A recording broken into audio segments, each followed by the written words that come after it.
경수야, 엄마 좀 살려줘. 화장실에서 넘어졌는데 움직일 수가 없어. 엄마 저 지금 바빠요. 그냥 119 부르세요. 그게 더 빠르다고요. 차가운 화장실 바닥에 쓰러진 72살 복자 씨는 떨리는 손으로 장남에게 전화를 걸었습니다. 하지만 돌아온 건 차가운 짜증이었습니다. 복자 씨는 마지막 희망을 담아 차남 도윤에게 전화를 걸었습니다. 도윤아, 엄마가 너무 아파. 저 일하는 중이에요. 나중에 전화할 테니까 일단 끊어요. 두 아들은 엄마의 신음소리조차 듣지 않은 채 전화를 끊어버렸습니다. 평생을 바쳐 키운 자식들에게 그녀는 그저 귀찮은 짐일 뿐이었을까요? 허리 통증보다 더 시린 배신감에 복자 씨의 눈가엔 뜨거운 눈물이 고였습니다. 가장 아픈 순간에 드러난 자식들의 진짜 얼굴, 과연 이 차가운 바닥에서 그녀를 일으켜 세운 사람은 누구였을까요? 사연을 시작하기 전에 구독과 좋아요를 눌러주시고 어디에서 듣고 계신지 댓글로 남겨주세요. 여러분의 가정에 행운이 가득 깃들기를 바라겠습니다. 72살 이복자의 손은 거칠었어요. 평생 설거지와 빨래, 청소를 해온 손이었죠. 주름 사이로 세월이 깊게 새겨져 있었습니다. 복자는 젊은 시절부터 단 하나의 믿음으로 살아왔습니다. 집안은 아들이 책임진다. 그 말을 믿었고 그 말대로 살았어요. 장남 경수가 태어났을 때 복자는 기뻤습니다. 차남 도윤이 태어났을 때도 마찬가지였죠. 막내딸 유진이 태어났을 때는 조금 달랐어요. 복자는 아들들에게 모든 것을 쏟아부었습니다. 경수의 사업 자금, 주택 자금으로 5억을 건넸어요. 도윤의 결혼 자금과 전세 자금으로 3억을 보탰습니다. 평생 모은 돈이 아들들에게로 흘러갔죠. 반면 유진이 결혼할 때에는 아무것도 지원해주지 않았습니다. 복자는 그게 옳다고 믿었어요. 아들이 집안을 책임지니까 아들에게 더 많이 주는 게 당연하다고 생각했죠. 복자는 그 선택을 오래 의심하지 않았습니다. 한 달쯤 전까지는요. 그날 경수에게서 전화가 왔습니다. 목소리가 무거웠어요. 엄마, 요즘 장사가 너무 안 돼요. 가맹점 본사에서 계약 해지하겠대요. 복자는 가슴이 철렁했습니다. 그럼 어떡하냐? 자금이 좀 필요해요. 1억만 있으면 정말 이번만이에요. 복자는 며칠을 고민했습니다. 하지만 결국 노후 자금에서 1억을 꺼내 경수에게 보냈어요. 한 달 뒤엔 도윤에게서 연락이 왔습니다. 엄마, 전세 만기가 다 됐는데 집주인이 나가래요. 1억만 보태주시면 안 될까요? 복자는 한숨을 쉬었어요. 도윤에게도 1억을 더 보냈습니다. 그렇게 복자의 노후 자금은 거의 바닥이 났습니다. 통장을 열어보니 남은 돈은 얼마 되지 않았어요. 손이 떨렸습니다. 이제 뭘로 살지? 복자는 불안했어요. 하지만 곧 스스로를 다독였습니다. 그래도 상가 하나 있잖아. 상가 건물은 복자가 30년 전부터 관리해 온 것이었어요. 남편이 살아있을 때 함께 산 건물이었죠. 매달 임대료가 들어왔습니다. 그게 복자의 유일한 수입이었어요. 이것만 있으면 괜찮아. 아들들도 나중엔 날 챙겨주겠지. 복자는 그렇게 믿었습니다. 그런데 이틀 전 막내딸 유진이 찾아왔어요. 소규모 식자재 유통업체에서 사무직으로 일하고 있었죠. 남편 성태는 설비 배관업체를 운영했어요. 유진은 복자의 손을 잡았습니다. 엄마, 이제 그만하세요. 뭘? 오빠들한테 더 이상 돈 주지 마세요. 복자는 유진의 손을 뿌리쳤습니다. 뭘 얼마나 줬다고 그래. 그리고 힘들다는데 그럼 모른 척하니? 엄마 노후는 어떻게 하시려고요? 유진의 목소리가 떨렸어요. 눈가가 붉어졌습니다. 통장에 남은 거 없잖아요. 상가만 가지고 어떻게 사세요? 복자는 고개를 돌렸어요. 상가 있다고 했잖아. 그거면 충분해. 엄마, 오빠들은 엄마 걱정 안 해요. 돈만 생각해요. 그만해. 복자는 소리쳤습니다. 네가 뭘 안다고 그래. 오빠들이 얼마나 힘든지 알아? 유진은 더 말하지 않았습니다. 그저 입술을 깨물고 서 있었어요. 이제 그만 가봐. 복자는 차갑게 말했습니다. 유진은 한참을 서 있다가 천천히 돌아섰어요. 현관문이 닫혔습니다. 복자는 홀로 남은 거실에서 창밖을 바라봤어요. 저 멀리 아파트 불빛이 보였습니다. 경수가 사는 아파트, 도윤이 사는 아파트, 복자가 마련해준 집들이었어요. 복자는 가슴에 손을 얹었습니다. 아들들만 잘 되면 됐어. 나중에는 날 챙겨주겠지. 복자는 여전히 그렇게 믿고 있었습니다. 그게 옳은 선택이라고 지금도 확신하면서요. 그날은 평범한 오후였습니다. 복자는 혼자 집에 있었어요. 요즘 들어 몸이 예전 같지 않았습니다. 허리가 자주 결렸고 무릎도 시큰거렸죠. 나이가 나이니까. 복자는 그렇게 생각하며 견뎠습니다. 오후 3시쯤 복자는 샤워를 하기로 했어요. 몸이 찌뿌둥했거든요. 따뜻한 물로 씻으면 좀 나아질 것 같았습니다. 욕실 문을 열고 들어갔어요. 바닥이 약간 미끄러웠습니다. 복자는 조심스럽게 발을 디뎠죠. 샤워를 마치고 나왔습니다. 그런데 그때였어요. 발이 미끄러졌습니다. 복자는 순간 중심을 잃었어요. 손으로 벽을 잡으려 했지만 닿지 않았습니다. 복자는 화장실 바닥에 그대로 넘어졌습니다. 허리에 날카로운 통증이 퍼졌어요. 숨이 막혔습니다. 복자는 신음을 삼켰어요. 일어나려고 했습니다. 하지만 몸이 말을 듣지 않았어요. 허리가 움직이지 않았습니다. 다리에 힘이 들어가지 않았죠. 복자는 바닥에 누운 채 천장을 바라봤습니다. 이러다 죽는 건가? 그런 생각이 스쳤어요. 복자는 팔을 뻗어 휴대폰을 찾았습니다. 다행히 화장실 문 앞에 휴대폰이 있었어요. 손끝으로 간신히 휴대폰을 끌어당겼습니다. 먼저 장남 경수에게 전화를 걸었어요. 신호음이 길게 울렸습니다. 여보세요? 경수의 목소리가 들렸어요. 복자는 안도했습니다. 경수야, 엄마 좀 살려줘. 화장실에서 넘어졌는데 움직일 수가 없어. 지금 좀 와줄래? 복자의 목소리는 떨렸습니다. 전화기 너머로 잠깐 침묵이 흘렀어요. 엄마, 저 지금 바빠요.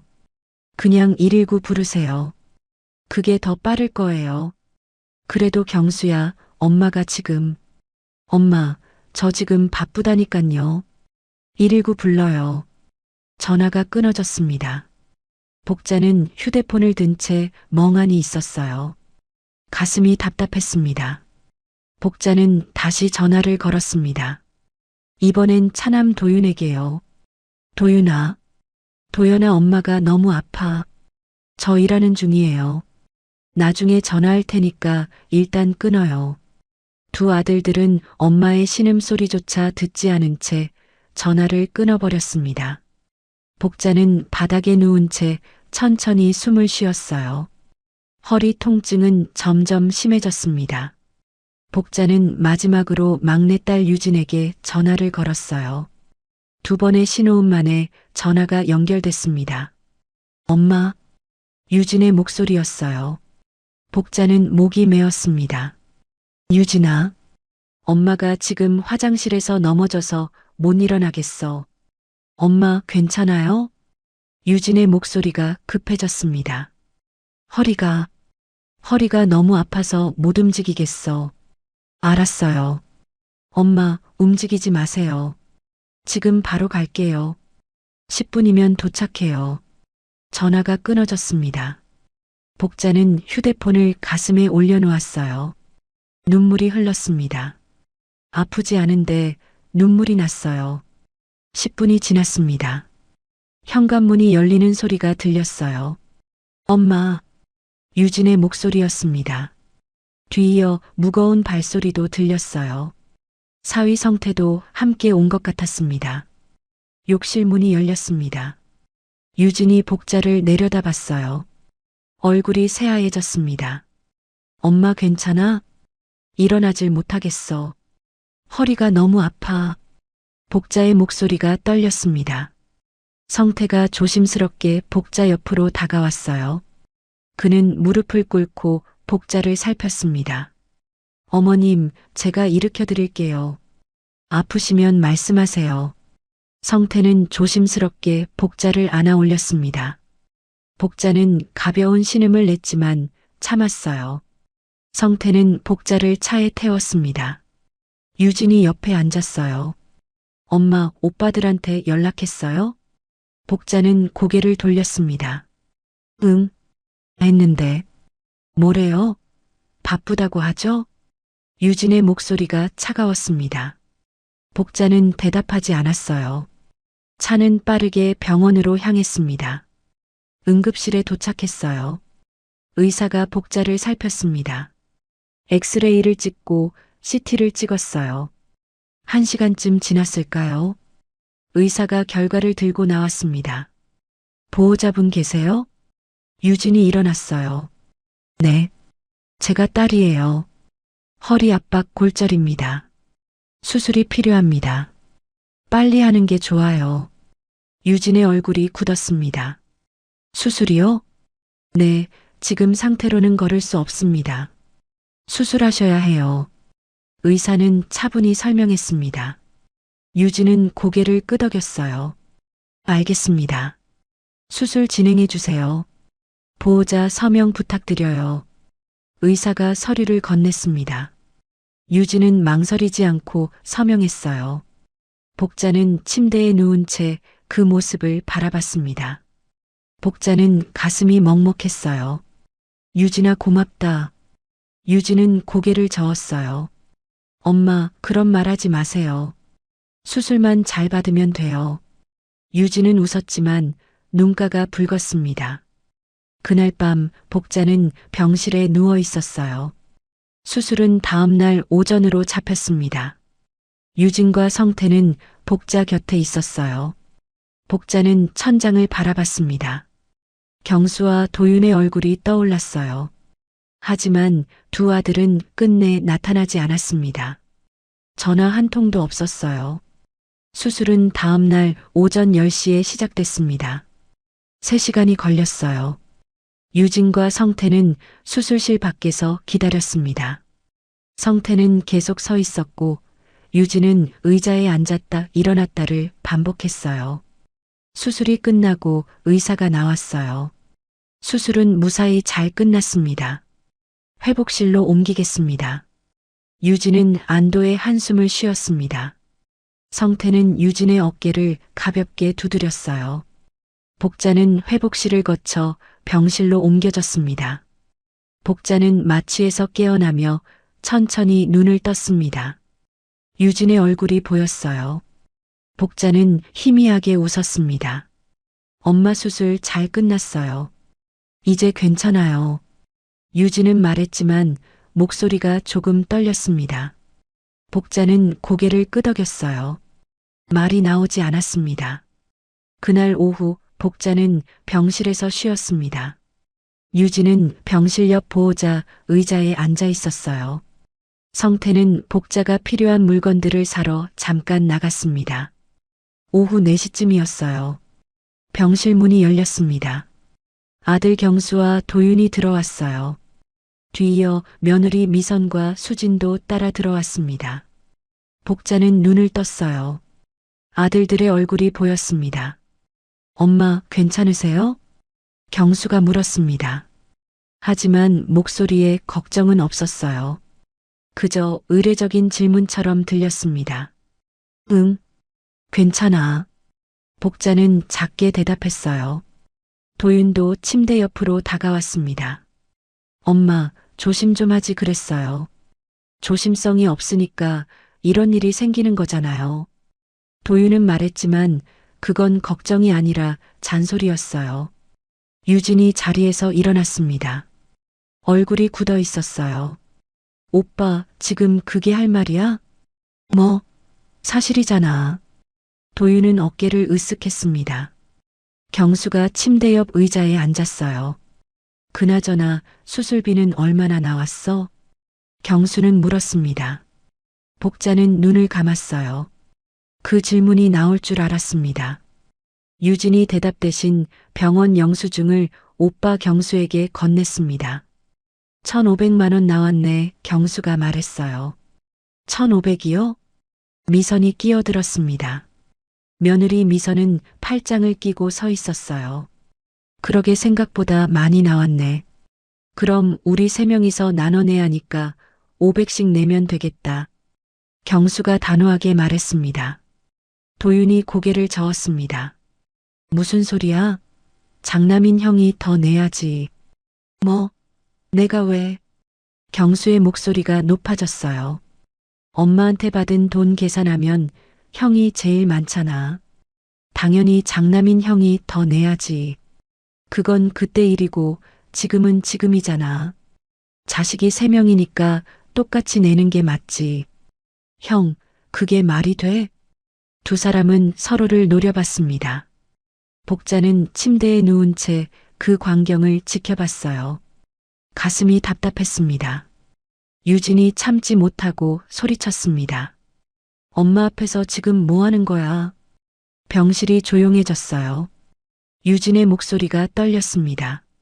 지금 엄마가 수술받고 누워 계신데 마음 불편하게 돈 얘기부터 해? 경수가 미간을 찌푸렸습니다. 유진아, 네가 뭘 안다고 그래. 우리도 형편이 어려워. 그동안 엄마한테 가져간 돈이 얼마인데 지금 형편이 어렵다는 게 말이 돼? 유진의 눈에 눈물이 고였습니다. 됐어. 내가 엄마 수술비 낼게. 오빠들은 신경 쓰지 마. 그래. 도윤이 빠르게 대답했습니다. 그럼 네가 내. 우리는 진짜 지금 여유 없어. 나도 마찬가지야. 경수도 맞장구 쳤어요. 복자는 눈을 감았습니다. 더 이상 보고 싶지 않았어요. 유진은 병실 문을 열고 나갔습니다. 쾅 소리가 났어요. 성태가 복도에서 유진을 붙잡았습니다. 유진은 성태의 품에 기대어 울었어요. 병실 안은 어색한 침묵이 흘렀습니다. 두 며느리는 아무 말도 하지 않았어요. 그저 남편들 뒤에 서 있었습니다. 경수가 일어났습니다. 엄마, 그럼 수술도 잘 끝났으니 우리 먼저 갈게요. 그래, 가봐라. 복자는 작게 말했어요. 목소리에 힘이 없었습니다. 도윤도 따라 일어났습니다. 엄마, 몸조리 잘하세요. 또 올게요. 네 사람은 병실을 떠났습니다. 복자는 홀로 남았습니다. 천장을 바라봤어요. 형광등이 눈부셨습니다. 한참 뒤 유진이 돌아왔습니다. 눈이 빨갛게 부어 있었어요. 오빠들 때문에 화났죠? 아니야. 괜찮아. 복자는 말했지만 가슴이 무거웠습니다. 유진은 침대 옆에 앉았어요. 복자의 손을 잡았습니다. 엄마 너무 속상해하지 마세요. 복자는 유진의 손을 꼭 쥐었어요. 손이 따뜻했습니다. 그날 밤 병실은 조용했습니다. 유진은 보호자 침대에 누웠어요. 성태는 집으로 돌아갔습니다. 내일 아침 일찍 다시 오겠다고 했죠. 유진은 잠들었지만 복자는 잠들지 못했습니다. 어둠 속에서 옆 침대 쪽을 바라봤어요. 옆 침대에는 76살 말순 할머니가 누워 있었습니다. 말순은 무릎 수술을 받은 환자였어요. 복자보다 이틀 먼저 입원했습니다.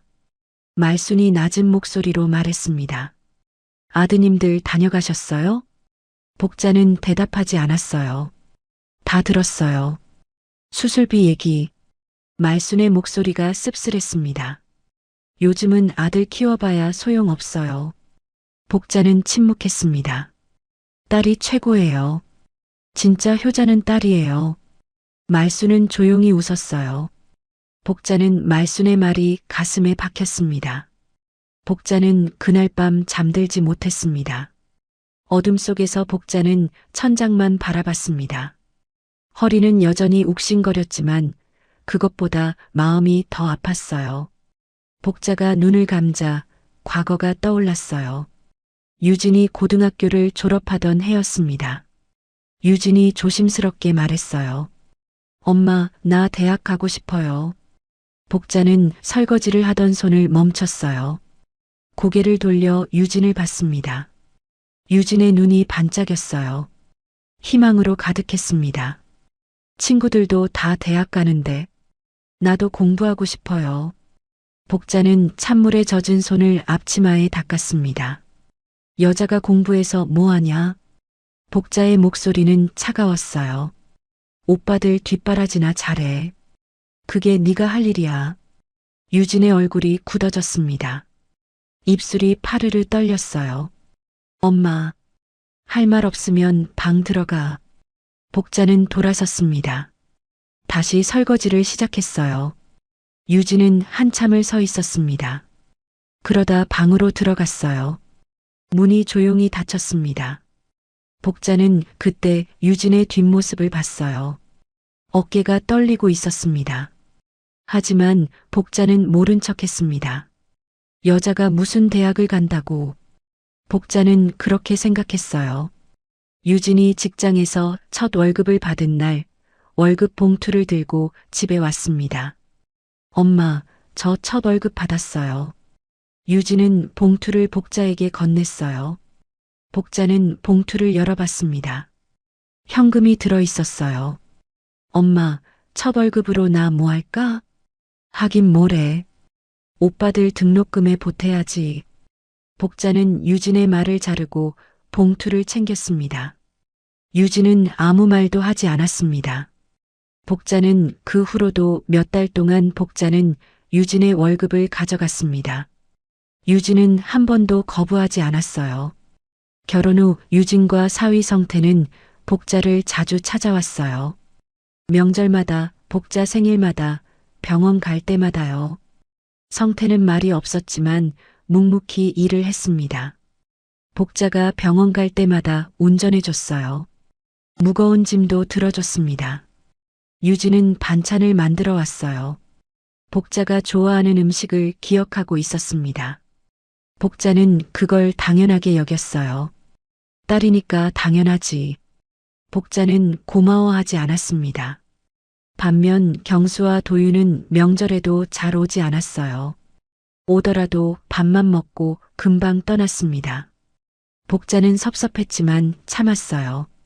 아들들은 바쁘니까. 복자는 스스로를 설득했습니다.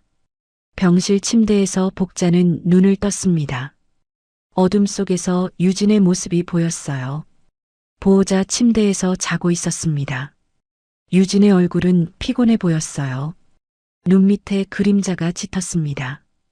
복자는 가슴이 먹먹했습니다. 내가 유진한테 뭘 해준 게 있나? 복자는 스스로에게 물었어요. 하나도 없네. 복자는 베개 아래로 손을 넣었습니다. 눈물이 흘렀어요. 소리 없이 울었습니다. 미안해, 유진아. 복자는 속으로 말했어요. 하지만 목소리로는 나오지 않았습니다. 다음 날 아침이 밝았습니다. 유진이 일어났어요. 복자를 봤습니다. 엄마, 잘 주무셨어요? 복자는 고개를 끄덕였습니다. 오늘 재활치료 시작해요. 힘들겠지만 잘하실 수 있을 거예요. 유진은 웃었습니다. 복자는 유진을 바라봤어요. 유진아. 네. 고맙다. 복자는 짧게 말했습니다. 유진은 잠깐 멈췄어요. 그러다 다시 웃었습니다. 고맙긴요. 딸이 엄마 간호하는 게 당연한 거죠. 유진의 웃음이 복자의 가슴을 더 아프게 했습니다. 복자는 고개를 돌렸어요. 창밖을 바라봤습니다. 하늘이 흐렸어요. 복자는 생각했습니다. 내가 잘못 살았나? 그 물음이 마음속 깊이 박혔습니다. 복자의 재활 치료가 시작됐습니다. 수술 후 사흘째였어요. 물리치료사가 병실로 왔습니다. 자, 천천히 일어나 보세요. 복자는 침대 가장자리에 앉았어요. 허리가 뻐근했습니다. 아파요? 아니요. 괜찮아요. 복자는 말했지만 얼굴이 굳어 있었습니다. 유진이 옆에서 복자의 팔을 잡아줬어요. 성태도 반대편에서 지켜봤습니다. 천천히 걸어볼게요. 물리치료사가 복자를 부축했습니다. 복자는 한 발짝 내디뎠어요. 다리가 후들거렸습니다. 몸이 휘청였어요. 괜찮아요. 천천히요. 복자는 한 걸음, 두 걸음 걸었습니다. 땀이 났어요. 재활 치료는 매일 이어졌습니다. 처음엔 걷는 것도 힘들었어요. 하지만 나흘째부터는 조금씩 나아졌습니다. 유진은 매일 병실에 있었어요. 아침부터 저녁까지요. 복자가 식사할 때도, 재활 치료 갈 때도, 잠들 때도 유진이 곁에 있었습니다. 성태도 자주 왔어요. 퇴근 후에는 꼭 들렀습니다. 복자에게 필요한 게 없는지 물었죠. 어머님, 불편한 데 없으세요? 성태는 말수가 적었지만 묵묵히 챙겼습니다. 병실 화장실 손잡이를 확인하고 침대 높이를 조절해 줬어요. 유진은 반찬을 집에서 만들어 왔습니다. 복자가 좋아하는 나물 반찬이었어요. 엄마, 병원 음식만 드시면 입맛 없으시잖아요. 복자는 유진이 싸온 밥을 먹었습니다. 맛있었어요. 반면 경수와 도윤은 수술한 당일 이후 나타나지 않았습니다. 전화도 없었어요. 복자는 처음엔 기다렸습니다. 하지만 일주일이 지나도 연락이 없었어요. 복자는 더 이상 기대하지 않기로 했습니다. 이번 열흘째 되는 날이었어요. 의사가 퇴원 날짜를 정했습니다. 이틀 후면 퇴원하셔도 됩니다. 집에서도 재활 치료는 계속 받으셔야 해요. 알겠습니다. 유진이 대답했어요. 의사가 나가고 나서 병실에는 복자와 유진만 남았습니다. 유진이 침대 옆 의자에 앉았어요. 잠깐 망설이다가 입을 열었습니다. 엄마, 퇴원하고 나서 저희 집에서 같이 지내요. 복자는 유진을 봤습니다. 뭐? 혼자 계시면 위험해요. 또 넘어지시면 어떡해요? 유진의 목소리가 조심스러웠어요. 우리 집이 좁긴 하지만 엄마 방은 만들 수 있어요. 복자는 놀랐습니다. 예상하지 못한 제안이었어요. 그럴 필요 없어. 엄마 혼자 지낼 수 있어. 엄마, 제가 엄마 걱정돼서 그래요. 혼자 계시다가 또 다치시면. 유진의 눈이 촉촉해졌습니다. 복자는 한참을 말이 없었어요. 가슴이 뭉클했습니다. 그래. 그러자. 복자는 작게 말했습니다. 유진이 웃었어요. 얼굴이 환해졌습니다. 그럼 이틀 후에 우리 집으로 가요. 복자는 고개를 끄덕였습니다. 그날 저녁 유진은 복자 곁에서 퇴원 준비 이야기를 했어요. 엄마, 우리 집 작은 방에 침대 놓을게요. 화장실도 가까워서 편할 거예요. 복자는 유진의 말을 들으며 마음이 편해졌습니다. 다음 날 오후였어요. 병실 문이 열렸습니다. 경수와 도윤이 급하게 들어왔어요. 복자는 놀랐지만 반가웠습니다. 열흘 만이었으니까요. 엄마, 허리는 좀 어떠세요? 경수가 물었습니다. 하지만 목소리에 진심은 없었어요. 괜찮아. 복자는 짧게 대답했습니다. 도윤이 침대 옆으로 왔어요. 엄마, 내일 퇴원하신다면서요? 유진한테 들었어요. 응, 내일. 정말 유진이네 집으로 가시게요? 도윤이 물었습니다. 목소리가 묘하게 낮았어요.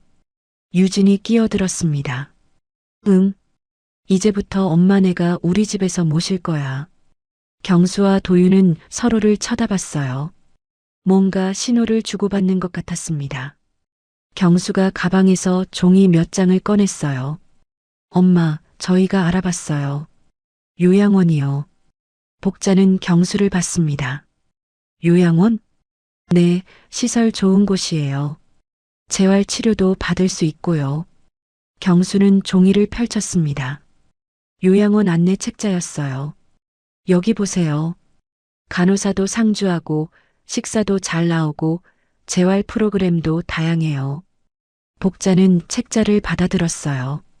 사진 속 요양원은 깨끗해 보였습니다. 도윤이 거들었습니다. 유진이네 집은 좁잖아요. 엄마가 지내시기 불편할 거예요. 여기가 훨씬 나아요. 재활 치료받기에도 더 좋고요. 오빠, 지금 뭐 하는 거야? 유진의 목소리가 날카로워졌습니다. 뭐긴 뭐야. 엄마한테 더 좋은 곳 알려드리는 거지.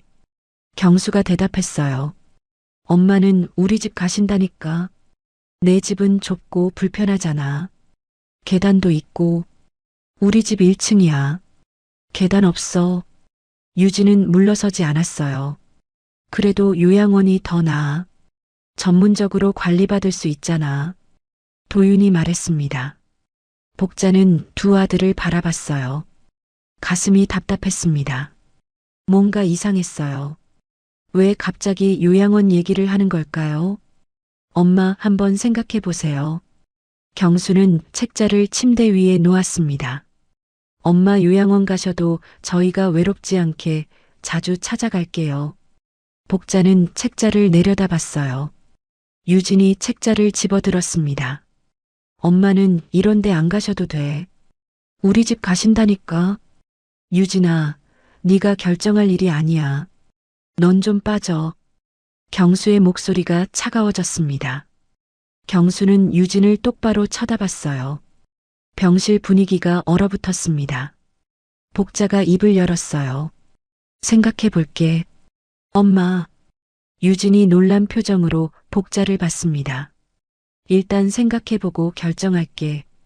복자는 말했지만 목소리가 힘없었어요. 경수와 도윤은 안도한 표정을 지었습니다. 그럼 우리는 이만 갈게요. 엄마 푹 쉬세요. 두 아들은 서둘러 병실을 나갔습니다. 유진은 화가 난 표정으로 앉아 있었습니다. 엄마, 왜 그러세요? 요양원 갈 필요 없어요. 알아. 복자는 창밖을 바라봤습니다. 나도 요양원 갈 생각 없어. 니네 집으로 갈 거야. 그럼 왜 생각해 본다고 하신 거예요? 그냥 오빠들 기분 상하게 하기 싫어서. 복자는 작게 말했습니다. 유진은 한숨을 쉬었어요.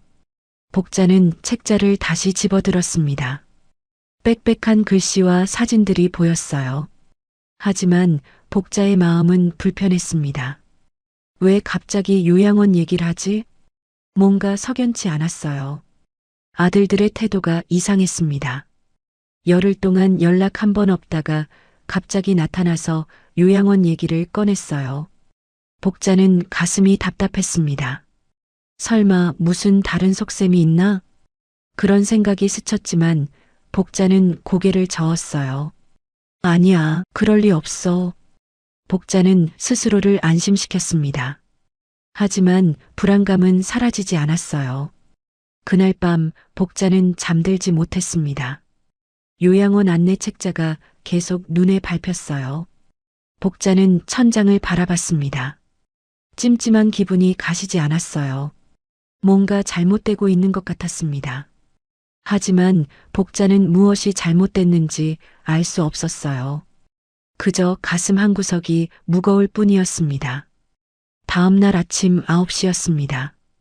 복자는 병실에서 아침 식사를 하고 있었어요. 유진이 옆에서 복자를 돕고 있었죠. 병실 문이 열렸습니다. 경수가 들어왔어요. 혼자였습니다.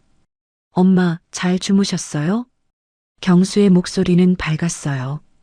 어제와는 달랐습니다. 응, 잘 잤어. 복자는 짧게 대답했습니다. 경수가 가방에서 서류 봉투를 꺼냈어요. 엄마, 제가 어제 말씀드린 요양원 상담 다녀왔어요. 벌써? 유진이 놀란 표정으로 경수를 봤습니다. 네, 어제 저녁에 다녀왔어요. 여기 상담 기록이에요. 경수는 서류를 복자에게 건넸습니다. 복자는 서류를 받아들었어요. 작은 글씨들이 빼곡히 적혀 있었어요. 복자는 눈을 가늘게 뜨고 읽으려 했지만 머리가 아팠습니다. 엄마, 천천히 보세요. 비용이랑 프로그램 다 적혀 있어요. 경수가 말했습니다. 유진이 서류를 빼앗듯 가져갔어요. 오빠, 엄마는 요양원 안 가신다니까. 유진아, 네가 결정할 일 아니라고 했잖아. 경수의 목소리가 차갑게 식었습니다. 그러니까 엄마가 결정하실 일이니까 그만 얘기하라고.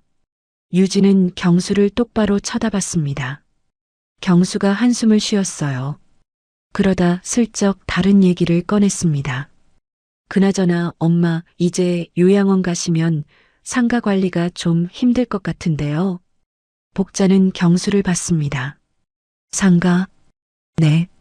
엄마가 매달 관리하셨잖아요. 임대료 받고 세입자 확인하고 요양원 들어가시면 그런 거 못 하시잖아요. 경수는 조심스럽게 말했어요. 하지만 눈빛은 예리했습니다. 그러니까 차라리 이번에 건물 정리하시는 게 어떨까 해서요. 정리? 복자의 목소리가 떨렸습니다. 지금 부동산 시세도 괜찮으니까 팔자고요. 유진이 벌떡 일어났습니다.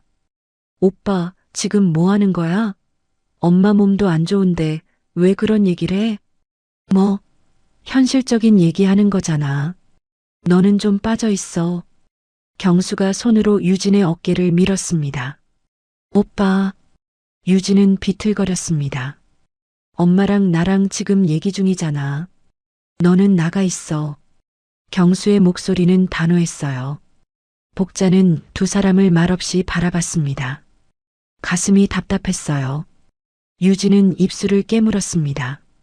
하지만 나가지 않았어요. 엄마, 서류는 나중에 천천히 보세요. 일단 퇴원 준비나 하시고요. 유진은 서류를 침대 옆 서랍에 넣었습니다. 그래, 경수야, 너 그만 가봐. 좀 피곤하네. 복자가 차갑게 말했습니다. 엄마, 전 먼저 갈게요. 잘 생각해 보세요. 경수는 병실을 나갔습니다. 문이 닫히고 나서 복자는 한숨을 쉬었어요. 유진이 복자의 손을 잡았습니다. 엄마, 오빠 말 신경 쓰지 마세요.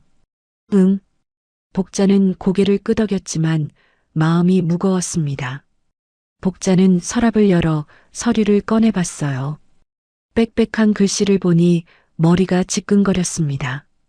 유진이 서류를 덮었어요. 엄마, 볼 필요 없어요. 우리 집 가실 거잖아요. 복자는 고개를 끄덕였습니다.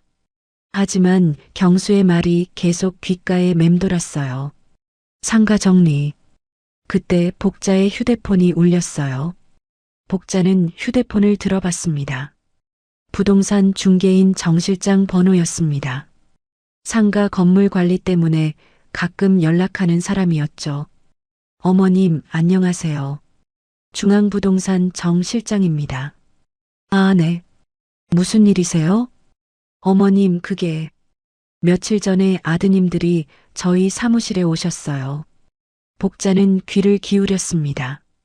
가슴이 철렁했어요. 상가 건물 시세를 물어보시더라고요. 어머님 건강이 안 좋아지셔서 직접 관리가 힘드시다고 하시던데.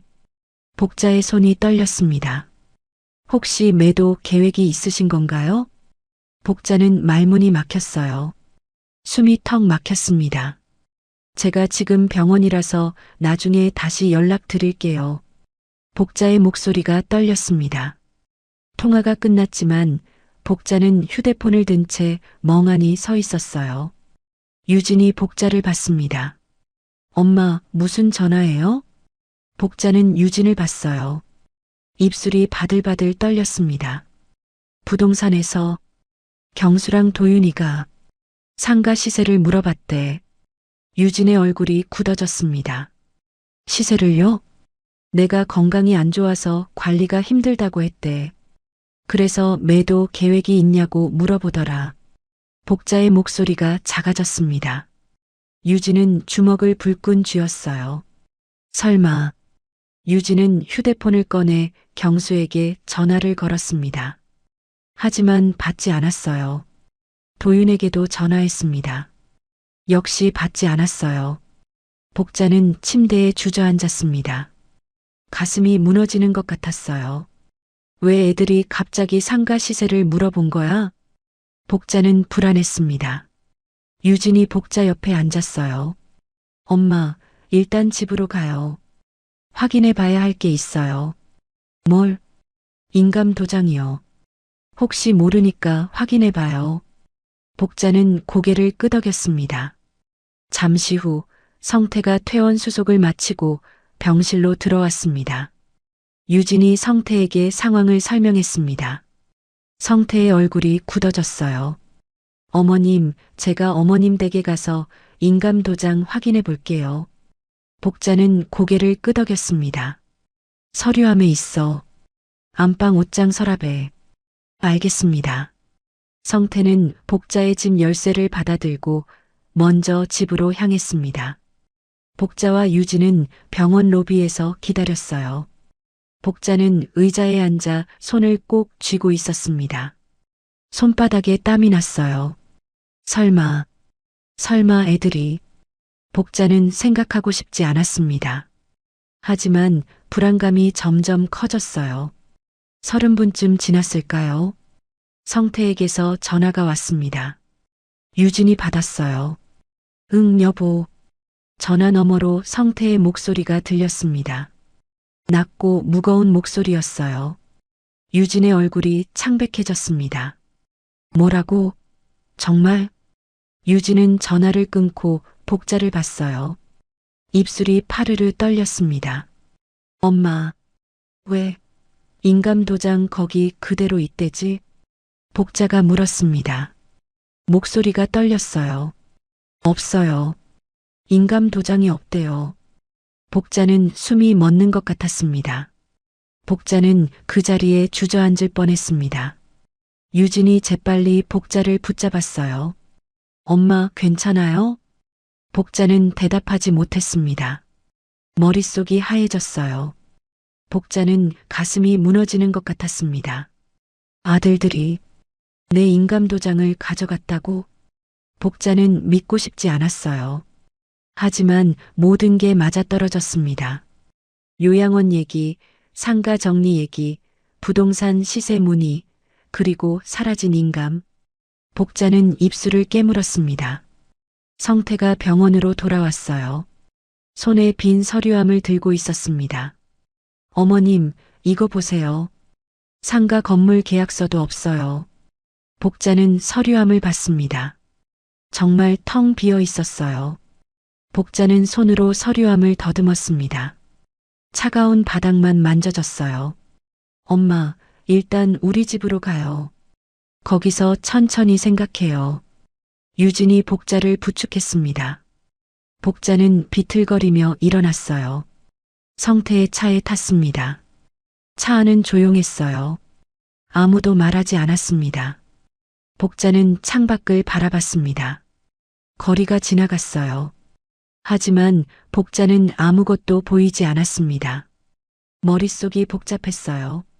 왜 애들이 그러는 거야? 복자는 이해할 수가 없었습니다. 설마 정말 상가를 팔려고? 복자는 그 생각을 떨쳐내고 싶었어요. 하지만 불안감은 점점 커졌습니다. 차는 유진의 집에 도착했어요.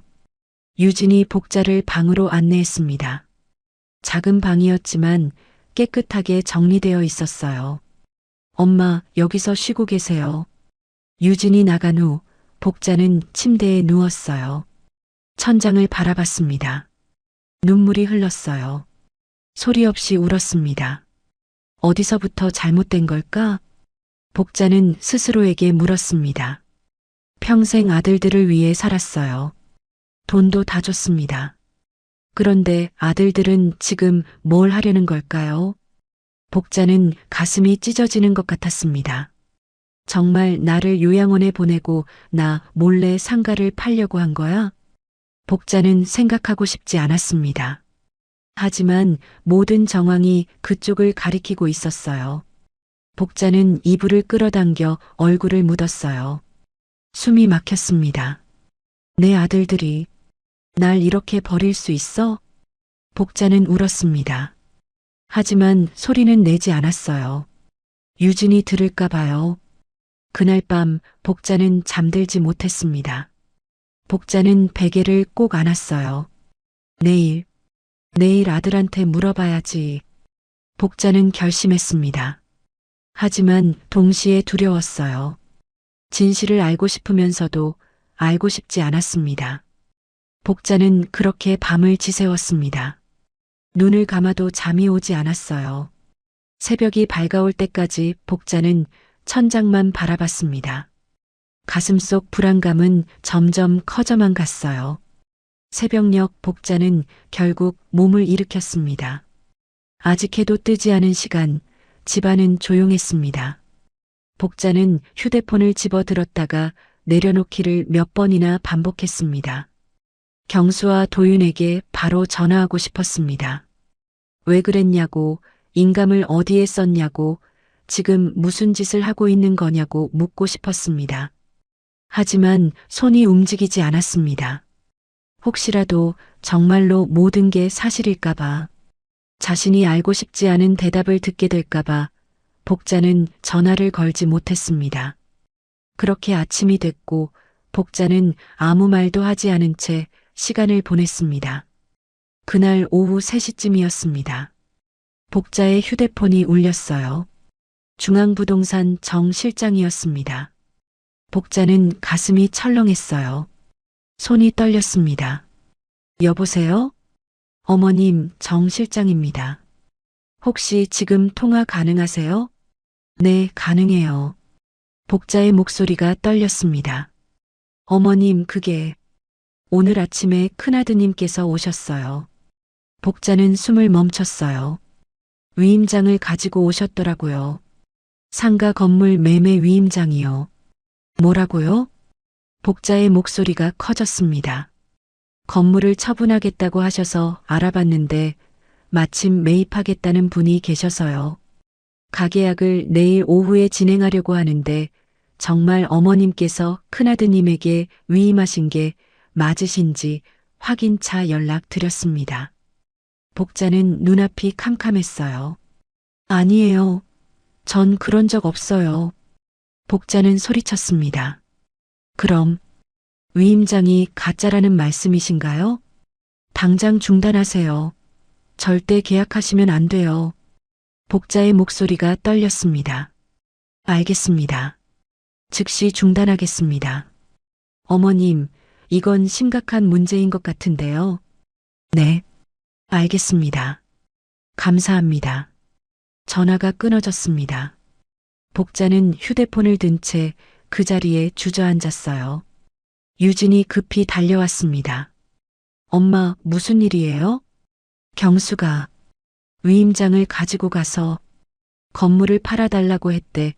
그리고 내일 가계약하려고 했나 봐. 복자는 말하면서 목이 메었습니다. 뭐라고요? 유진의 얼굴이 새하얘졌어요. 그러다 곧 붉어졌습니다. 분노가 치밀어 올랐어요. 엄마, 가계약은 중단시켰어요? 응. 부동산 실장님한테 중단하라고 했어. 잘하셨어요. 유진은 휴대폰을 꺼냈습니다. 손이 떨렸어요. 경수에게 전화를 걸었습니다. 여보세요? 경수의 목소리가 들렸습니다. 오빠.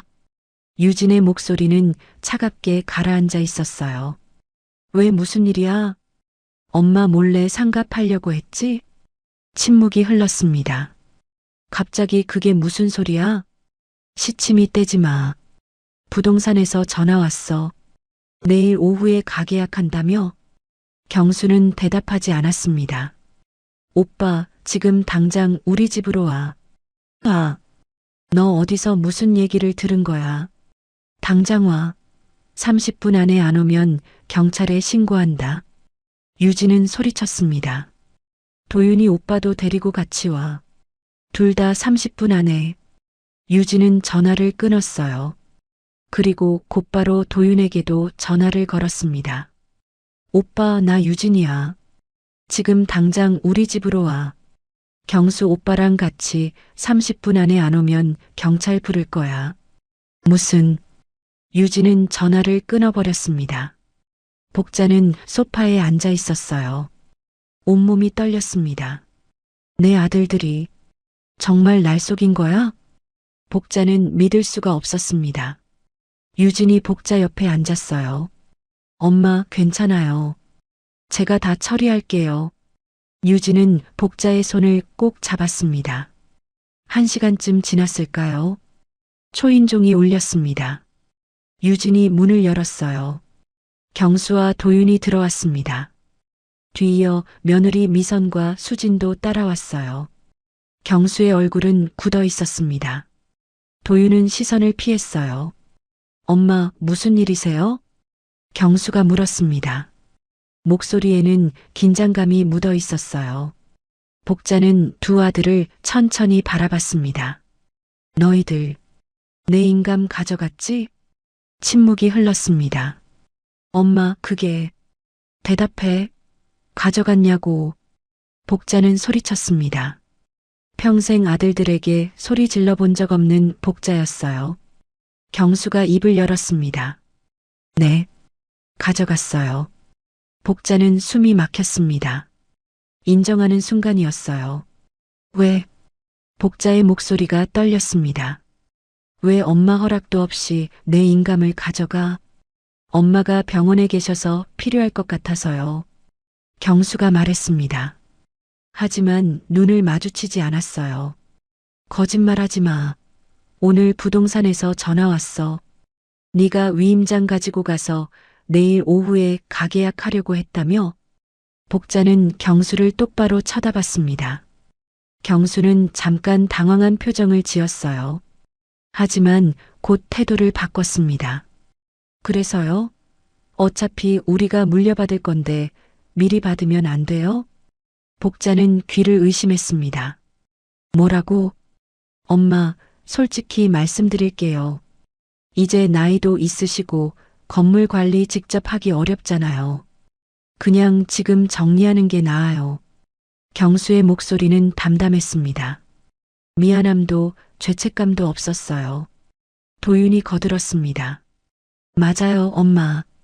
우리도 지금 살기 힘들어요. 유산 미리 준다 생각하고 형이랑 나랑 반씩 나눠주면 좋잖아요. 복자는 입이 딱 벌어졌습니다. 너희들, 지금 무슨 소리 하는 거야? 맞잖아요. 어차피 우리한테 물려줄 거 아니에요? 경수가 대답했습니다. 유진이 참지 못하고 끼어들었어요. 오빠들 미쳤어? 엄마 살아계시는데 무슨 소리야? 너는 좀 빠져. 어차피 받을 것도 없잖아. 경수가 차갑게 말했습니다. 유진은 주먹을 불끈 쥐었어요. 오빠, 지금 그게 할 말이야? 사실이잖아. 딸은 시집 가면 남이야. 며느리 미선이 끼어들었습니다. 그러게요. 시집간 딸이 왜 자꾸 끼어들어요? 유진은 미선을 노려봤습니다. 복자가 일어났어요. 온몸이 떨렸습니다. 그럼 요양원 얘기도 다 계산된 거였어? 복자는 경수를 봤습니다. 날 요양원에 보내고 상갑하려고 했던 거지? 경수는 대답하지 않았습니다. 도윤이 변명했어요. 엄마, 요양원이 나쁜 곳은 아니에요. 거기서 편하게 지내시면 되잖아요. 엄마가 평생 너희한테 어떻게 했는데 나는 이미 너희한테 충분히 줬어. 경수, 너는 6억, 도윤 너는 4억 받았잖아. 복자의 목소리가 떨렸습니다. 그것도 모자라서 내 마지막 재산까지 빼앗으려고? 경수가 미간을 찌푸렸습니다. 엄마, 그건 저희가 힘들어하니까 엄마가 자발적으로 도와주신 거잖아요. 지금 와서 왜 그러세요? 난 너희 믿고 줬어. 힘들다고 하니까 엄마로서 도와줘야 한다고 생각했어. 복자는 울먹이며 말했습니다. 그래서 도와주신 거잖아요. 우리 고맙게 생각해요. 도윤이 말했습니다. 하지만 목소리에 진심은 없었어요. 고맙게 생각했는데 이런 짓을 해? 복자는 도윤을 봤습니다. 엄마 인감 훔쳐가고 몰래 상가 팔아버리려고 하는 게 고마워하는 거야? 도윤은 시선을 피했습니다. 수진이 입을 열었어요. 어머님, 사실 어머님도 이제 나이가 있으시잖아요. 판단력도 떨어지시고. 뭐? 복자는 수진을 쳐다봤습니다. 제 말은 이제는 자식들한테 맡기시는 게 나을 것 같다는 거죠. 복자는 어이가 없었습니다. 내가 판단력이 떨어져? 너희들이 날 속이려고 하는 걸 내가 다 알아챘는데? 복자의 목소리가 높아졌습니다. 유진이 수진에게 다가갔어요. 새언니, 지금 감히 우리 엄마한테 뭐라고 한 거예요? 사실을 말한 거예요. 수진은 물러서지 않았습니다. 어머님 나이에 혼자 건물 관리하시는 게 무리예요. 이제 저희가 대신하는 게 맞죠. 대신하는 게 아니라 빼앗으려는 거잖아요. 유진은 소리쳤습니다. 경수가 한숨을 쉬었어요. 유진아, 너는 진짜 왜 이래? 이건 우리 집안일이야. 집안일? 오빠 지금 이거 범죄야. 알고 있어? 유진의 목소리가 떨렸습니다. 엄마 재산 관리 아들이 대신 하겠다는데 이게 무슨 범죄야? 그럼 엄마가 오빠한테 위임했어? 엄마한테 물어볼까? 유진은 복자를 돌아봤어요. 복자가 고개를 저었습니다. 난 위임한 적 없어. 복자의 목소리는 작았지만 분명했습니다. 경수의 얼굴이 굳어졌어요. 엄마, 네가 내 인감 가져가서 마음대로 위임장 만든 거잖아. 내 허락 없이. 복자는 경수를 똑바로 쳐다봤습니다. 경수는 입술을 깨물었어요. 엄마, 우리도 살기 힘들어요. 복자는 숨이 막혔습니다. 뭐라고? 엄마는 인생 거의 다 사셨잖아요. 앞으로 우리 인생도 생각해 주세요. 경수의 목소리는 차갑게 식어 있었습니다. 복자는 주저앉았어요. 다리에 힘이 풀렸습니다. 유진이 급히 복자를 붙잡았어요. 엄마. 복자는 고개를 떨구고 있었습니다. 눈물이 뚝뚝 떨어졌어요. 내가 이렇게 살아온 게 이런 대접 받으려고였나? 복자는 가슴이 무너지는 것 같았습니다. 유진이 복자를 소파에 앉혔어요. 그리고 경수와 도윤을 노려봤습니다. 나가. 내 집에서 당장 나가. 유진의 목소리는 떨렸습니다. 유진아, 너 나가라고. 다시는 우리 엄마 앞에 나타나지 마. 유진은 소리쳤습니다. 경수와 도윤은 서로를 쳐다봤어요. 며느리들도 어정쩡하게 서 있었습니다. 알았어. 우리 갈게. 경수는 돌아섰습니다. 엄마, 나중에 생각 바뀌시면 연락하세요. 경수는 그렇게 말하고 문을 나갔어요. 도윤과 며느리들도 따라 나갔습니다. 문이 쾅 닫혔습니다. 복자는 소파에 앉아 고개를 떨구고 있었어요. 유진이 복자 옆에 앉았습니다. 엄마. 유진도 울고 있었어요. 복자는 천천히 고개를 들었어요. 눈물 자국이 얼굴에 가득했습니다. 하지만 복자의 눈빛은 달라져 있었어요. 유진아. 네, 엄마. 엄마. 이제 더 이상 참지 않을 거야. 복자의 목소리는 떨렸지만 단호했습니다. 오빠들한테 당한 거 그냥 넘어가지 않을 거야. 유진은 복자를 봤어요. 내 권리를 찾을 거야. 내가 평생 일해서 모은 거야. 아무도 빼앗아갈 수 없어. 복자는 눈물을 닦았습니다. 그날 밤 복자는 오랜만에 잠들었어요. 마음은 아팠지만 동시에 무언가 단단해지는 느낌이 들었습니다. 복자는 더 이상 예전의 복자가 아니었어요. 이제 복자는 스스로를 지킬 준비가 되어 있었습니다. 다음 날 아침이었습니다. 복자는 일찍 일어났어요. 어젯밤 결심한 것이 머릿속에 맴돌았습니다. 더 이상 참지 않겠다. 복자는 거실로 나왔어요. 유진이 이미 식탁에 앉아 있었습니다. 커피를 마시고 있었어요. 엄마, 잘 주무셨어요? 응, 조금. 복자는 유진 맞은편에 앉았습니다. 유진은 복자를 바라봤어요. 눈이 퉁퉁 부어 있었습니다. 밤새 온 것 같았어요. 유진아. 네, 엄마. 엄마. 변호사한테 상담받고 싶어? 복자는 조심스럽게 말했습니다. 유진은 눈을 크게 떴어요. 정말요? 응. 이대로 있을 수는 없잖아.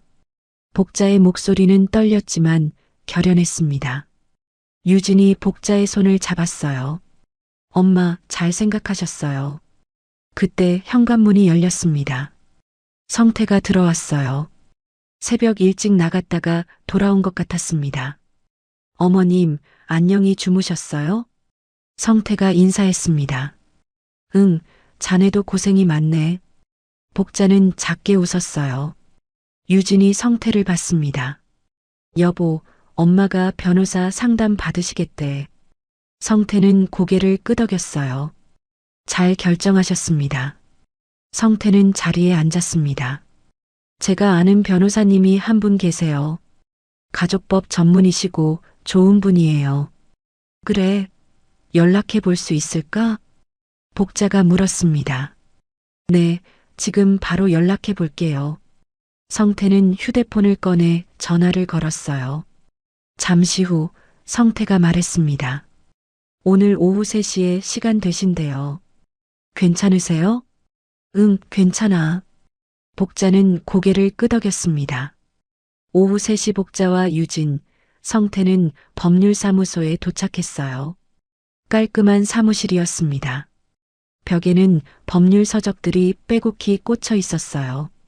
변호사가 들어왔습니다. 40대 후반쯤 보이는 여자 변호사였어요. 안녕하세요. 저는 변호사 김민정입니다. 안녕하세요. 복자는 인사했습니다. 네 사람은 회의 테이블에 앉았어요. 어떤 일로 오셨는지 말씀해 주시겠어요? 김 변호사가 물었습니다. 복자는 천천히 그동안의 일들을 말하기 시작했어요. 복자는 모든 것을 설명했습니다. 김 변호사는 고개를 끄덕이며 메모했어요. 그리고 복자는 잠시 말을 멈췄습니다. 경수한테는 6억, 도윤이한테는 4억을 줬어요. 평생 모은 돈이었어요. 복자의 목소리가 떨렸습니다. 김 변호사가 고개를 들었어요. 그 돈은 언제, 어떤 명목으로 주신 건가요? 경수는 사업 자금이랑 집 살 때 줬어요. 여러 번에 걸쳐서요. 도윤이는 결혼 자금이랑 전세 자금으로 줬고요. 증거가 있으세요? 계좌 이체 내역이나 차용증 같은 거요. 계좌 이체는 있어요. 근데 차용증은 없어요. 아들들한테 그런 거 받을 생각을 못 했어요. 복자는 고개를 숙였습니다. 김 변호사는 잠시 생각하더니 말했어요. 어머님, 이미 주신 돈도 문제 삼을 수 있어요. 복자는 고개를 들었습니다. 뭐라고요? 증여로 본다면 증여세 문제도 있고 만약 사기나 강요가 있었다면 반환 청구도 가능해요. 복자는 놀랐어요. 정말요? 네. 특히 아드님들이 거짓말로 돈을 받아갔다면 그건 사기에 해당할 수 있어요. 복자는 가슴이 두근거렸습니다. 그럼 돌려받을 수 있다는 거예요? 전부는 어렵겠지만 일부는 가능할 수 있어요. 특히 최근에 주신 돈은 가능성이 높아요. 김 변호사는 설명했습니다. 아드님들이 어려움을 과장했다는 증거가 있으면 더 좋고요. 유진이 끼어들었어요. 경수 오빠는 사업이 어렵다고 하는데 고급 외제차를 샀어요. 그리고 SNS 보면 해외여행 가고 골프 치러 다니고 그럼 사업이 어렵다는 게 거짓일 가능성이 있네요. 김 변호사가 메모했습니다. 더 있어요. 최근에 매장도 하나 더 냈대요. 어렵다면서 확장을 했다고요. 충분한 증거네요. 둘째 아드님은요? 도윤 오빠도 돈 없다면서 카톡 부사랑 SNS 보면 술 마시고 놀러 다니는 사진만 올려요. 유진의 목소리가 차가웠습니다. 복자는 충격을 받았어요. 정말? 도윤이가? 네, 엄마. 제가 확인했어요. 유진이 휴대폰을 꺼내 보여줬습니다. 도윤의 SNS 화면이었어요. 술집 사진, 여행 사진들이 가득했습니다. 복자는 화면을 보며 손이 떨렸어요. 나한테 돈 달라고 할 때는 그렇게 힘들다고 했는데 복자는 속았다는 걸 깨달았습니다. 김 변호사가 말했어요. 어머님, 이 정도면 충분히 법적 대응이 가능해요. 어떻게 하면 되나요? 복자가 물었습니다. 먼저 내용 증명을 보내는 게 좋겠어요. 인감 도장 반환, 위임장 무효 확인, 그리고 부당하게 받아간 돈에 대한 반환 요구를 담아서요. 내용 증명이요? 네, 법적으로 의사를 전달하는 문서예요.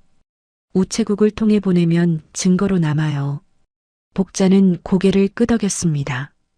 그리고 만약 아드님들이 반환을 거부하면 소송도 고려해야 해요. 소송이요? 복자는 망설였습니다. 아들들을 법정에 세운다는 것. 상상만 해도 가슴이 아팠어요. 김 변호사가 복자를 봤습니다. 어머님 힘드시죠? 네. 복자의 눈에 눈물이 고였습니다. 근데 어머님, 이건 어머님 권리예요. 평생 일해서 모은 재산을 지키는 건 당연한 거예요. 김 변호사의 목소리는 따뜻했지만 단호했습니다. 자식이라고 해서 부모 재산을 마음대로 가져갈 권리는 없어요. 복자는 눈물을 닦았어요. 알겠습니다. 내용 증명 보내주세요. 복자의 목소리는 떨렸지만 결연했습니다. 잘 결정하셨어요. 김 변호사는 웃었습니다. 제가 내용 증명 초안 작성해서 보내드릴게요. 확인하시고 보내시면 돼요. 감사합니다. 복자는 고개를 숙였습니다. 사무실을 나와 차에 탔습니다. 복자는 창밖을 바라봤어요. 하늘이 파랬습니다. 엄마, 괜찮으세요? 유진이 물었습니다. 응, 괜찮아. 복자는 말했지만 목소리가 떨렸습니다. 잘하신 거예요, 엄마. 유진이 복자의 손을 잡았어요. 복자는 유진을 봤습니다. 유진아, 엄마가 너무 늦게 정신 차린 것 같아. 아니에요. 지금이라도 하시는 게 어디예요. 유진은 웃었습니다. 그날 밤 복자는 침대에 누워 천장을 바라봤어요. 내가 내 아들들한테 내용 증명을 보낸다고? 복자는 여전히 믿기지 않았습니다. 하지만 동시에 복자는 알고 있었어요. 이게 옳은 선택이라는 것을요. 내가 평생 일해서 모은 거야. 아무도 빼앗아갈 수 없어. 복자는 주먹을 꼭 쥐었습니다. 이틀 후 김 변호사에게서 연락이 왔어요. 어머님, 내용 증명 초안 보내드렸어요. 확인하시고 괜찮으시면 발송하겠습니다. 복자는 유진이와 이메일을 열어봤습니다. 부당하게 취득한 자금 사용 내역 제출 및 일부 반환 요구에 대한 내용 증명서가 첨부되어 있었어요. 복자는 천천히 읽었습니다. 복자는 손이 떨렸어요. 이걸 정말 보내는 거야? 복자는 망설였습니다. 하지만 곧 결심했어요. 보내주세요. 복자는 김 변호사에게 답장을 보냈습니다. 다음 날 내용 증명이 발송됐습니다. 경수와 도윤에게로요. 복자는 휴대폰을 꼭 쥐고 있었어요. 아들들에게서 연락이 올까봐 불안했습니다. 하지만 연락은 오지 않았어요. 이틀이 지났습니다. 여전히 연락이 없었어요. 복자는 불안했습니다. 애들이 뭐라고 할까? 복자는 두려웠어요. 하지만 동시에 복자는 단단해지고 있었습니다. 이제 돌아갈 수 없어. 나는 내 권리를 지킬 거야. 복자는 창밖을 바라봤습니다. 겨울 하늘이 차가웠어요. 하지만 복자의 마음은 이상하게 따뜻했습니다. 처음으로 복자는 자신을 위해 싸우고 있었어요. 내용 증명이 발송되고 사흘째 되는 날이었습니다. 복자의 휴대폰이 울렸어요. 경수였습니다. 복자는 손이 떨렸어요. 하지만 전화를 받았습니다. 여보세요. 엄마 미쳤어요? 경수의 목소리는 차갑게 식어 있었습니다. 내용 증명이 뭐예요? 엄마가 우리한테 이럴 수 있어요? 복자는 숨을 깊이 들이마셨어요. 너희들이 먼저 시작잖아. 엄마, 그건 우리도 살기 힘들어서 그런 거잖아요. 그래서 엄마 재산 빼앗아도 돼? 빼앗다니요. 어차피 우리가 받을 유산 미리 받으려 했던 건데. 경수는 소리쳤습니다. 나 아직 살아있어. 내가 죽기를 바라는 거야? 복자도 소리쳤어요. 전화 너머로 경수의 거친 숨소리가 들렸습니다. 엄마, 이거 취소 안 하시면 저 정말 연 끊을 거예요. 그래, 끊어. 어차피 넌 엄마 재산만 노렸잖아. 복자는 말하고 나서 눈물이 났어요. 경수가 전화를 끊어버렸습니다. 복자는 휴대폰을 든 채 주저앉았어요. 유진이 급히 달려왔습니다. 엄마, 괜찮으세요? 응, 괜찮아. 복자는 말했지만 눈물이 흘렀습니다. 그날 오후 도윤에게서도 전화가 왔어요. 엄마, 내용 증명 이거 뭐예요? 부모가 어떻게 자식 상대로 이럴 수 있어요? 도윤의 목소리에는 원망이 가득했습니다. 그럼 자식은 부모한테 그럴 수 있어? 복자는 되물었어요. 엄마, 우리가 뭘 잘못했어요? 엄마가 주신 거잖아요. 주긴 줬지. 근데 속여서 받아간 건 잘못이야. 속였다고요? 우리 진짜 힘들었어요. 도윤은 항변했습니다. 그래. 그럼 전세금 급하다며 받아간 돈은 뭐야? 너 월세 산다며? 복자는 차갑게 말했어요. 도윤은 말문이 막혔습니다. 엄마, 그건 됐어. 변호사랑 얘기해. 복자는 전화를 끊었습니다. 그날부터 문자가 쏟아지기 시작했어요. 경수에게서, 도윤에게서, 며느리들에게서요. 엄마, 제발 취소해 주세요. 우리가 잘못했어요. 다시는 안 그럴게요. 그래도 가족인데. 복자는 문자를 보며 마음이 흔들렸어요. 내가 너무 심하게 한 걸까? 하지만 곧 고개를 저었습니다. 복자는 문자에 답하지 않았습니다. 일주일이 지났습니다. 이번엔 협박 문자가 왔어요. 엄마, 이러시면 정말 후회하실 거예요. 엄마 장례식에도 안 갈 거예요. 정말 연 끊을 거예요. 진심이에요. 복자는 문자를 보며 가슴이 아팠어요. 하지만 더 이상 흔들리지 않았습니다. 한 달이 지났습니다. 김 변호사에게서 연락이 왔어요. 어머님, 아드님들이 답변서를 제출했어요. 뭐라고 했어요? 어머님이 자발적으로 주신 거라서 반환 의무가 없다고 주장하고 있어요. 복자는 한숨을 쉬었습니다. 예상한 대로네요. 김 변호사가 말했습니다. 소송을 진행해야 할 것 같아요. 알겠습니다. 해주세요. 복자는 단호하게 대답했습니다. 2달이 지났습니다. 소장이 접수됐어요. 복자는 두 아들을 상대로 소송을 제기했습니다. 부당이득 반환 청구 소송이었어요. 첫 번째 변론 기일이 잡혔습니다. 복자는 김 변호사와 함께 법원에 갔어요. 유진과 성태도 함께 했습니다. 법정 앞 복도에서 경수와 도윤을 마주쳤어요. 두 아들은 복자를 보고 고개를 돌렸습니다. 복자는 가슴이 아팠어요. 하지만 표정을 굳게 유지했습니다. 법정 문이 열렸습니다. 모두 안으로 들어갔어요. 판사가 들어왔습니다. 시작하겠습니다. 판사가 말했습니다. 복자는 증인석에 섰어요. 판사가 물었습니다. 원고, 왜 이 소송을 제기하셨습니까? 복자는 천천히 입을 열었어요.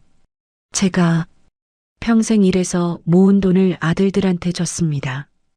복자의 목소리는 떨렸지만 또렷했습니다. 힘들다고 해서 믿고 줬어요. 엄마니까요. 복자의 목소리가 떨렸습니다. 근데 아들들은 거짓말을 했어요. 사업이 어렵다고, 전세금이 급하다고 했는데 다 거짓말이었어요.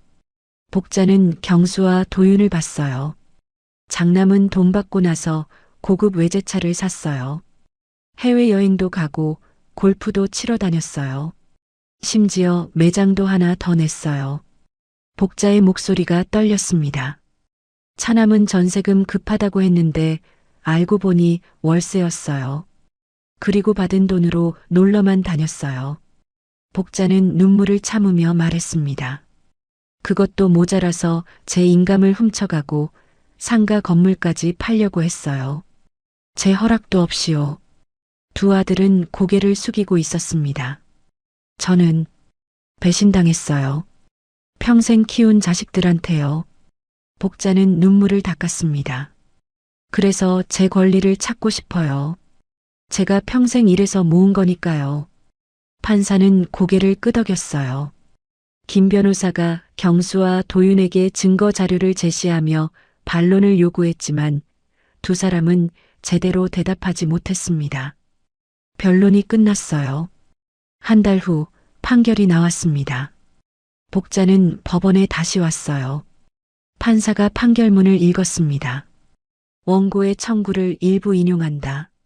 과거 증언은 일부 인정하나 피고들이 거짓 사유로 금원을 취득한 점과 최근 자금 요구의 부당성을 고려하여 피고 오경수는 원고에게 3억 원을, 피고 오도윤은 원고에게 2억 원을 각각 지급하라.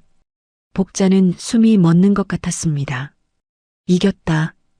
복자는 믿을 수가 없었어요. 유진이 복자의 손을 꼭 잡았습니다. 엄마, 이겼어요. 유진은 울고 있었어요. 복자도 눈물이 났습니다. 법정을 나왔어요. 복도에서 경수와 도윤이 서 있었습니다. 복자는 두 아들을 봤어요. 경수가 입을 열었습니다. 엄마, 만족하세요? 복자는 고개를 저었어요. 만족은 무슨, 내 돈 일부 찾은 것뿐이야. 엄마, 우리 이제 어떻게 해요? 이 돈을 어떻게 마련해요? 도윤이 물었습니다. 너희들이 알아서 해. 나한테 받은 돈으로 갚으면 되잖아.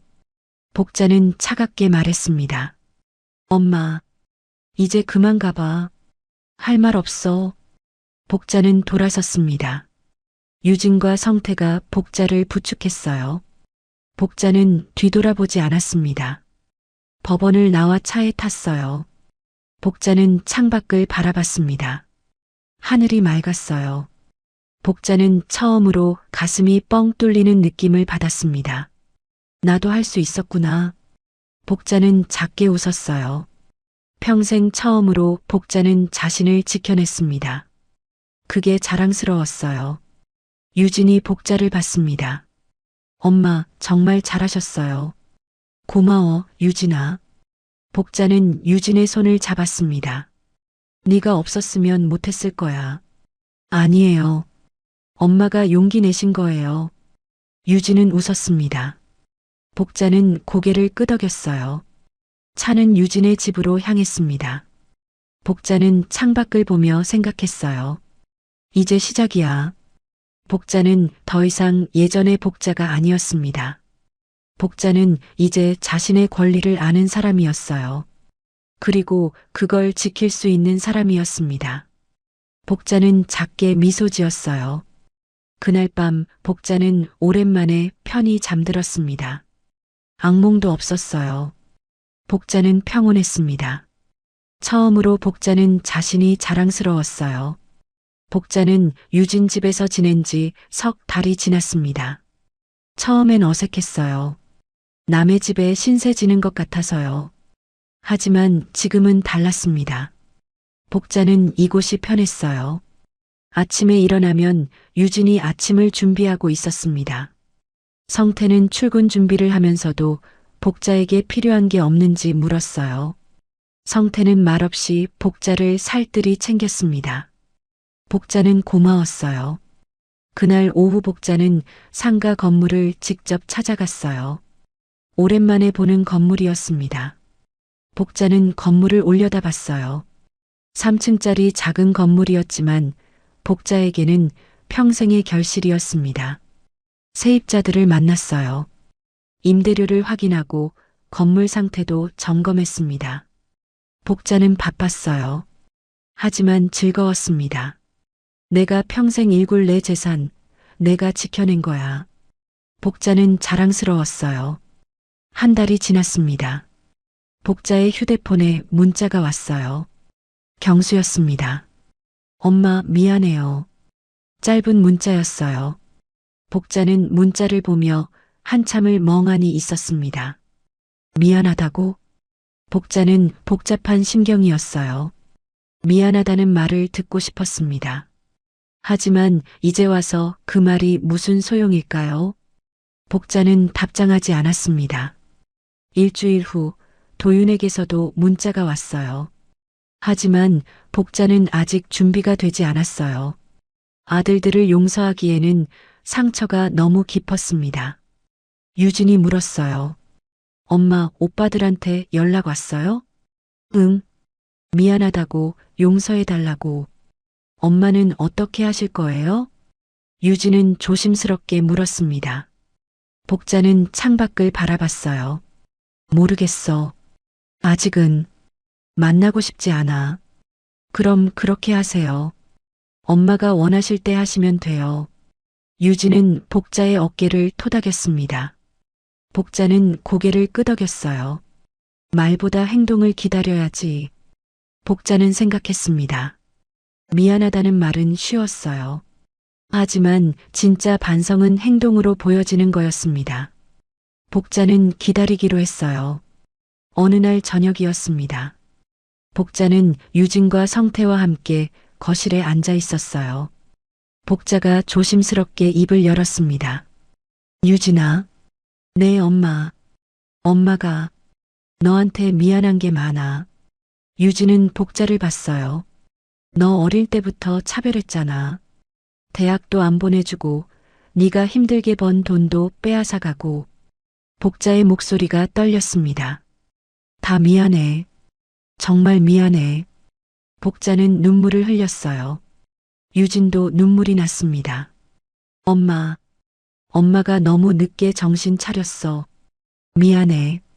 복자는 유진의 손을 꼭 잡았습니다. 유진은 울먹이며 말했어요. 괜찮아요, 엄마. 이제부터 엄마가 행복하게 사시면 돼요. 고마워, 유진아. 복자는 유진을 안았습니다. 성태도 조용히 웃고 있었어요. 복자는 가족의 온기를 느꼈습니다. 우리 가족 사진 찍자. 복자의 말에 유진이 놀란 표정을 지었습니다. 가족 사진요? 응. 우리 셋이서. 복자는 웃었습니다. 엄마랑 너랑 성태랑. 우리 가족 사진 찍고 싶어. 좋아요, 엄마. 다음 주말이었습니다. 세 사람은 사진관에 갔어요. 사진사가 말했어요. 자, 웃으세요. 하나, 둘, 셋. 셋은 환하게 웃었습니다. 사진이 나왔습니다. 복자는 사진을 보며 울었어요. 행복한 눈물이었습니다. 이쁘다. 복자는 작게 말했습니다. 우리 이거 거실에 걸자. 그래요, 엄마. 유진은 웃었습니다. 집으로 돌아와 사진을 액자에 넣었어요. 거실벽에 걸었습니다. 복자는 사진을 보며 흐뭇하게 웃었어요. 이제 복자에게는 새로운 가족이 있었습니다. 그날 밤 복자는 침대에 누워 천장을 바라봤어요. 나 행복해. 복자는 처음으로 그렇게 느꼈습니다. 평생 아들들을 위해 살았어요. 하지만 행복하지 않았습니다. 이제는 달랐어요. 복자는 자신을 위해 살고 있었습니다. 그리고 진짜 가족과 함께 있었어요. 복자는 눈을 감았습니다. 편안한 잠이 찾아왔어요. 복자는 꿈을 꿨습니다. 밝은 햇살 아래 복자는 웃고 있었어요. 유진과 성태도 함께 웃고 있었습니다. 복자는 행복했어요. 진짜 행복이었습니다. 오늘 이야기 어떠셨나요? 이 사연이 마음에 드셨다면 무료로 할 수 있는 구독과 좋아요로 마음을 나눠주세요. 그리고 사연 주인공에게 건네고 싶은 위로나 응원의 말이 있으시다면 댓글로 남겨주세요. 당신의 한마디가 누군가에겐 오늘 하루를 버틸 큰 힘이 됩니다. 늘 건강하시고 내일도 밝고 따뜻한 하루가 되시길 바랍니다.